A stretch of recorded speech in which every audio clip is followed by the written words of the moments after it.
Bismillah, Assalamualaikum warahmatullahi wabarakatuh. Alhamdulillahirabbil alamin. Teman-teman sekalian yang dirahmati Allah Subhanahu wa taala, pada kesempatan kali ini kita akan membahas tentang satu fenomena yang dimana sangat disayangkan sekali di negara kita yang mayoritas muslim ini, khususnya di Indonesia, ini sangat marak dan bahkan diramaikan tentang fenomena ini. Tentang fenomena apakah itu? Yaitu tentang sihir dan perdukunan.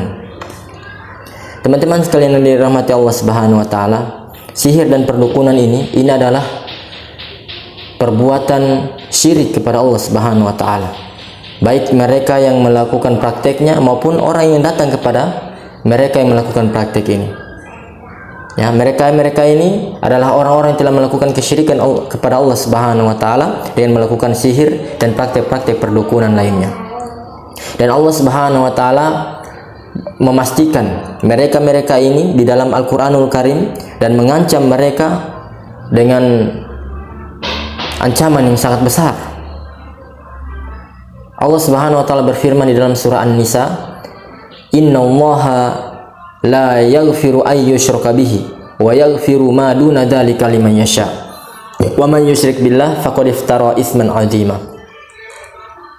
Sesungguhnya Allah Subhanahu wa taala tidak akan pernah mengampuni dosa syirik, dan Allah Subhanahu wa taala hanya mengampuni semua dosa kecuali dosa syirik.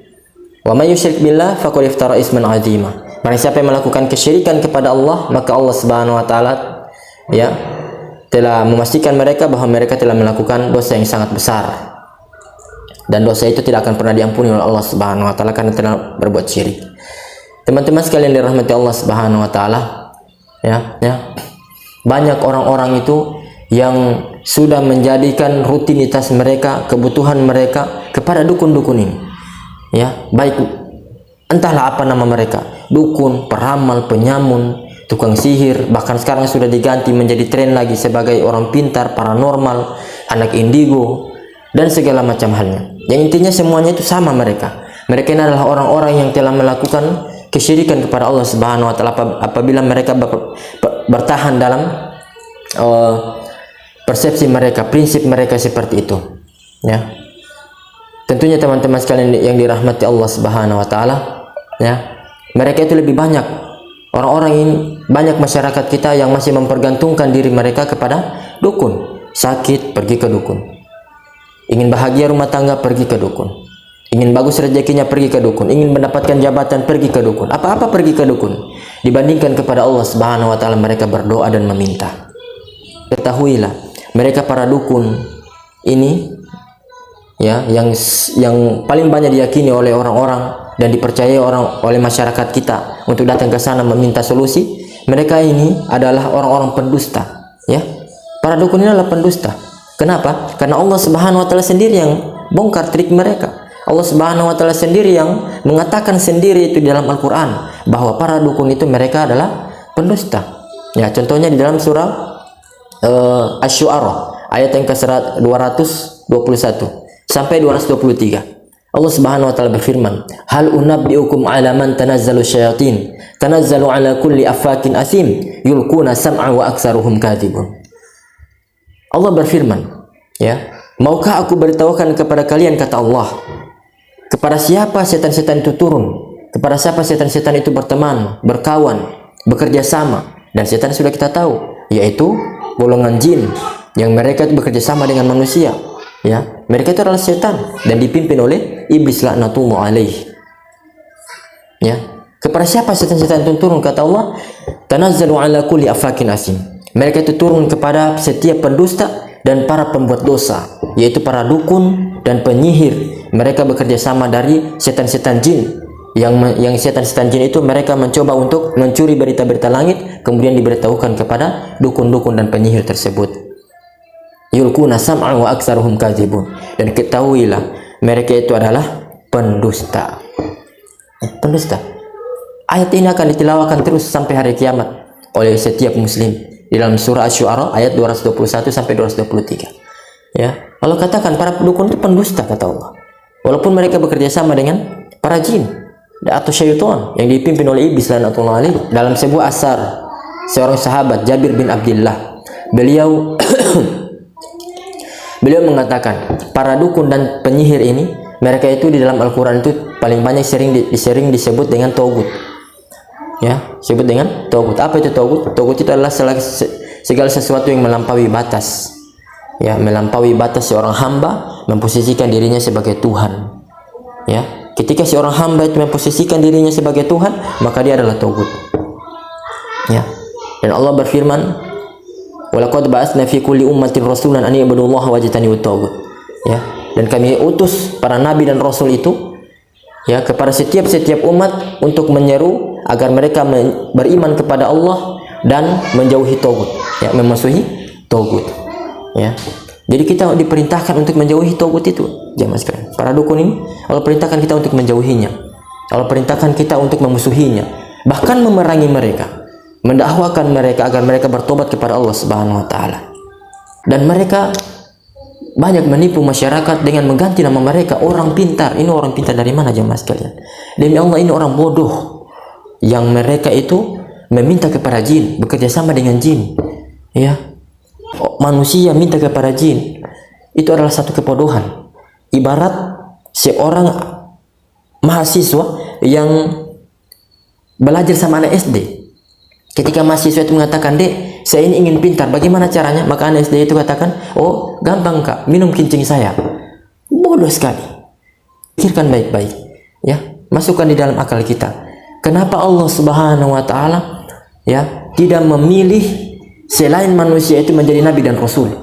Ya, dari sekian banyak nabi dan rasul, 124 nabi dan rasul, di antaranya 314 rasul. Kenapa tidak ada dari bangsa jin?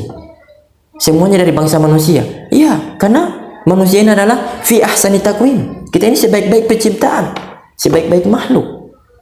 Ya, kenapa harus kita minta kepada jin? Ya. Dan kita ini adalah khalifah, pemimpin di muka bumi ini. Kenapa kita harus belajar dan meminta, bahkan memohon, bekerja sama dengan jin ini? Jangan sampai kita bekerja sama, meminta, bahkan kita datang ke dukun untuk bekerja sama dengan dukun itu. Allah Subhanahu wa taala sangat melarang. Dua hadis yang sahih dari lisan Nabi kita Muhammad SAW yang mulia. Hadis yang pertama, ya, dengan larangannya kita datang ke dukun. Apa kata Nabi? Man atakahinan fasa'alahu an syai'in lam tuqbal lahu salatun arba'ina lailah. Ya, barang siapa yang mendatangi dukun, peramal, penyamun, tukang sihir, orang pintar, paranormal, apalagi indigo, barang siapa yang mendatangi mereka, fasa'alahu an syai'in, bertanya sesuatu, itu baru bertanya, kata para ulama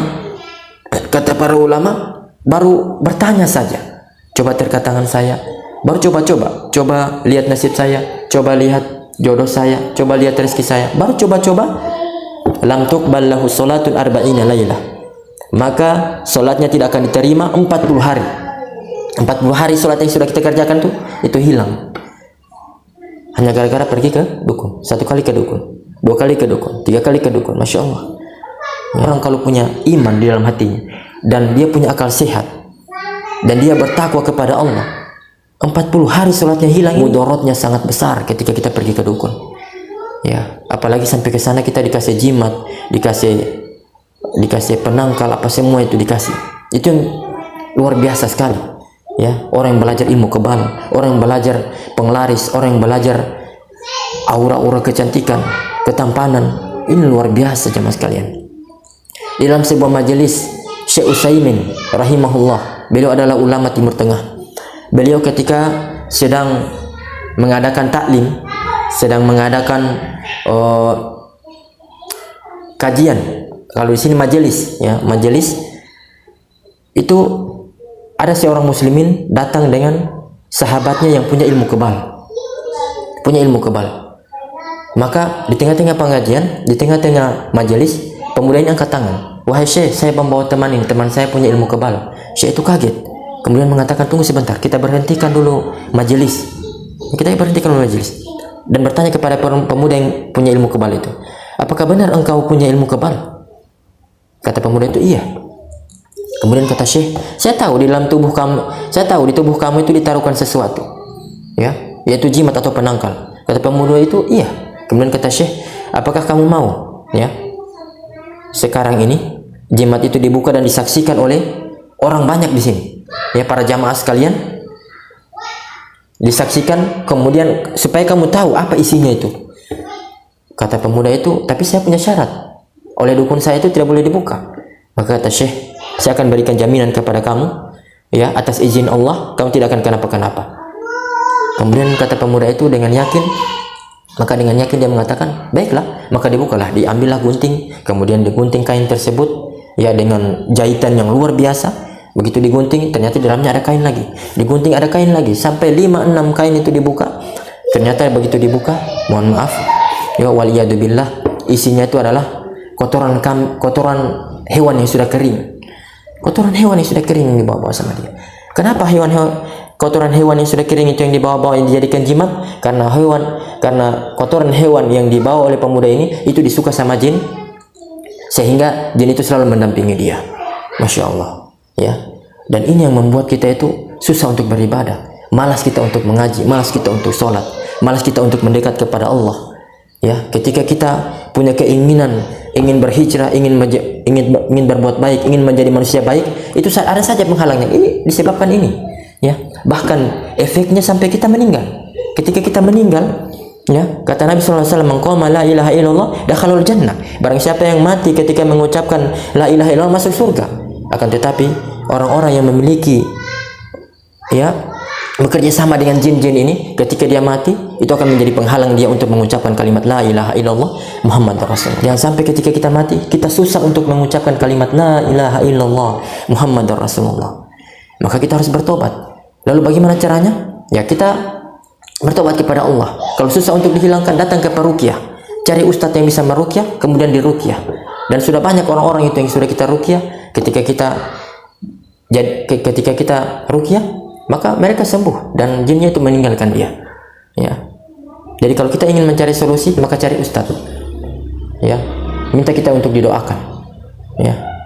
Minta kita didoakan kebaikan, minta kita didoakan supaya bagus rezeki. Minta bertawasul dengan orang-orang soleh. Jangan kita datang ke dukun. Ya.